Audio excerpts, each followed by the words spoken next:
अस्सलामु अलैकुम वरहमतुल्लाहि वबरकातुहू। एक सवाल है कि जब मैं हैज़ से फ़ारिग़ होती हूँ, यानी कि पीरियड जो होते हैं वो ख़त्म हो जाते हैं, उसके बाद जब मैं गुस्ल करती हूँ पाकी हासिल करने के लिए, तो जब गुस्ल कर लेती हूँ मुकम्मल जो तरीक़ा है गुस्ल का वो अदा करती हूँ, जो फ़राइज़े गुस्ल है उसे अदा करती हूँ। उसके बावजूद भी हमेशा ये शक लगा रहता है कि शायद मैं अभी भी नापाक हूँ और इसी वजह से मैं नमाज भी नहीं पढ़ पा रही हूँ और किताब भी नहीं पढ़ पा रही हूँ। मैं बहुत परेशान हूँ, इसके बारे में आप बताएं। तो इसके बारे में आपको बताता हूँ, इस वीडियो को देखिए मुकम्मल और मेरी बातों को गौर से सुनिए, क्योंकि इस तरीक़े से बहुत सारे लोगों के साथ होता है।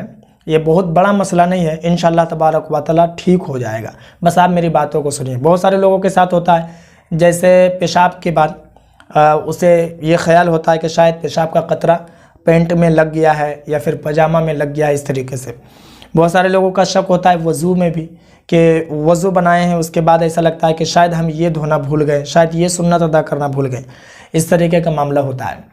तो देखिए, मैं आपको बताऊं कि आप गुस्ल कर लिए तो सबसे पहली बात आप ये जान लीजिए कि गुस्ल का जो तरीक़ा है वो आप तरीक़े को पूरा कर रहे हैं। गुस्ल का तरीक़ा, जो आप नियत कर लिए, अगर आपको इस्तिंजा वगैरह लगा है तो वह आप कर लें। जहाँ कहीं नजासत लगी हो आपके बदन पे उसको आप हटा लें, दूर कर लें। कपड़े पर हो तो कपड़े को पाक कर लें। उसके बाद सबसे पहले आप इस्तिंजा की जगह को धोएं। उसके बाद आप नमाज जैसा वज़ू करें।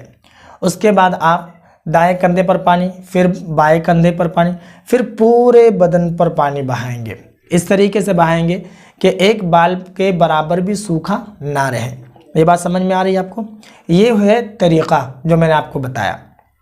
अब मैं आपको बताता हूँ कि गुस्ल में फ़राइज़ कितने हैं और किस तरीके से अदा करेंगे। गुस्ल में जो फ़राइज़ है वो 3 हैं, जैसा कि आपने कहा कि मैं अदा करती हूँ। तो नंबर 1 क्या है कि मुंह में पानी लेकर कुली करना। इस तरीके से कुली करना कि मुंह के अंदर जो है गोशे गोशे तक पानी पहुँच जाए, यानी कि चारों तरफ पानी पहुँच जाए। जब पानी मुँह पर लेंगे तो मुंह को चलाएंगे, अंदर पानी को चलाएंगे तो पूरे गोशे गोशे तक पानी चला जाएगा। ठीक, उसके बाद आप पानी को नाक की नरम हड्डी तक पानी चढ़ाएंगे, यहाँ तक। ठीक है, जब पानी आप जोर से लेंगे ना तो यहाँ तक पहुँच जाएगा। अगर यहाँ तक नहीं पहुँचेगा तो हल्का आप ऊपर की जानिब खींचेंगे तो यहाँ पहुँच जाएगा। ज़्यादा नहीं खींचना वरना फिर दिमाग में पानी चला जाएगा। हल्का सा मतलब खींचने की तरह भी करेंगे तो पानी यहाँ तक पहुँच जाएगा। ठीक है, नरम हड्डी तक पानी चलाना। उसके बाद क्या है कि पूरे बदन पर पानी बहाना, पूरे बदन पर इस तरीके से पानी बहाना कि बाल बराबर भी सूखा ना रहे। ये गुस्ल के फ़राइज़ जो मैंने आपको बताया। तो अगर कोई गुस्ल के फ़राइज़ अदा कर लेता है तो फिर वो किसी भी तरीके से नापाक नहीं होता है। ये बात आपको समझ में आ गई। अब मैं आपको बताता हूँ हदीस शरीफ। अल्लाह के रसूल सल्लल्लाहु ताला अलैहि वसल्लम ने फरमाया है, इस हदीस के जो रावी है वह हज़रत अबू सईद खुदरी रज़ी अल्लाह ताला अन्हु हैं।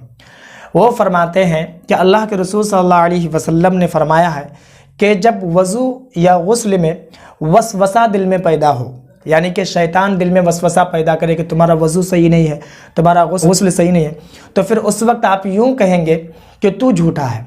ये वज़ू में हो और अगर गुस्ल में भी हो तब भी आप यही करेंगे कि तू झूठा है। अगर आप नमाज में हैं तो नमाज में भी आप दिल में ख्याल करेंगे कि तू झूठा है। और फतावा रज़विया में इमाम इश्क़ व मोहब्बत इमाम अहमद रज़ा ख़ान फ़ाज़िल बरेलवी अलैहि रहमतुर रिज़वान फरमाते हैं कि अगर वज़ू में शक पैदा हो जाए, गुस्ल में शक पैदा हो जाए, तो आप यूँ कहेंगे कि मैं ऐसे ही नमाज पढ़ूँगा, मैं ऐसे ही किताब पढ़ूँगा। आपने अगर सारी चीज़ों को अदा कर लिया है तो ऐसा ख्याल करेंगे। जैसा कि गुस्ल का तरीक़ा जो मैंने बताया आपको, वज़ू के गुस्ल के जो फ़राइज़ वो मैंने आपको बताया, ये तमाम चीज़ आप कर लेते हैं। उसके बाद अगर आपके दिल में ये ख्याल पैदा होता है तो आप यूँ कहेंगे कि तू झूठा है, जो हदीस मुबारक है। और आला हज़रत फरमाते हैं कि मैं ऐसे ही पढ़ूँगा, क्योंकि ये जो वसवसा दिल में पैदा करता है शैतान पैदा करता है। और अगर उसकी बात पर आप बार बार गुस्ल करते रहेंगे या फिर नमाज छोड़ते रहेंगे तो फिर वो और भी आपके दिल में वसवसा पैदा करता रहेगा, क्योंकि उसका काम ही है इंसानों को परेशान करना और अल्लाह की इबादत से दूर करना। तो जाहिर सी बात है, आप नमाज नहीं पढ़ रहे हैं, कुरान नहीं पढ़ रहे हैं, इसका मतलब ये कि शैतान को खुश कर रहे हैं। शैतान आपसे बहुत खुश है और आपके दिल में और भी इसी तरीके से वसवसा डाल रहा है कि ताकि आप इससे बिल्कुल ही दूर हो जाएं। तो बिल्कुल आपको दूर नहीं होना है। आप नमाज पढ़िए और कुरान शरीफ पढ़िए। आपके मन में ख्याल आता है कि शायद गुस्ल सही नहीं हुआ है, वज़ू सही नहीं हुआ है तो आप यूं ही ख्याल करेंगे कि तू झूठा है।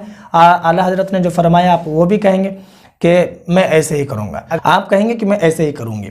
और नमाज में है तो आप दिल में ख्याल करेंगे कि मैं ऐसे ही पढ़ूँगी, तू झूठा है। इस तरीके से करेंगे तो धीरे धीरे धीरे वो ख़त्म हो जाएगा। क्योंकि आप नमाज भी पढ़ते रहेंगे, किताब भी पढ़ते रहेंगे तो जाहिर सी बात है उसको तकलीफ़ होगी, वो कोशिश करता रहेगा, तकलीफ़ होती रहेगी, तो फिर धीरे धीरे वो खुद ब खुद छोड़ देगा। और आप किताब पढ़ना ना छोड़ें, कुरान पढ़ना ना छोड़ें, क्योंकि शैतान आपको परेशान कर रहा है। शैतान की बातों में ना आए, आप शैतान को धुतकारें, उसे बिल्कुल झिंझोड़ कर रख दें, उसको तकलीफ़ पहुंचाए। आप नमाज नहीं पढ़ रहे तो उसको खुश कर रहे हैं, आपको शैतान को खुश नहीं कर रहा है, अल्लाह को खुश करना है। तो आप ये सोचें कि तू झूठा है, तू झूठा है, और आप नमाज़ पढ़ें। उसके बाद भी अगर वसवसा आता है तो आप वसवसे की तरफ ध्यान न दें और आप नमाज़ पढ़ें और यूँ दिल में ख्याल करें कि मैं ऐसे ही पढ़ूँगी। इंशाअल्लाह तबारक व तआला वसवसा जो आ रहा है दिल में वो ख़त्म हो जाएगा। मैं उम्मीद करता हूँ कि मेरी बात आपको समझ में आ गई होगी। इस वीडियो को जितना हो सके लोगों में ज़रूर शेयर कर दें, और बाकी अगर आपके मन में कोई और सवाल हो तो आप कमेंट पर ज़रूर बताएं।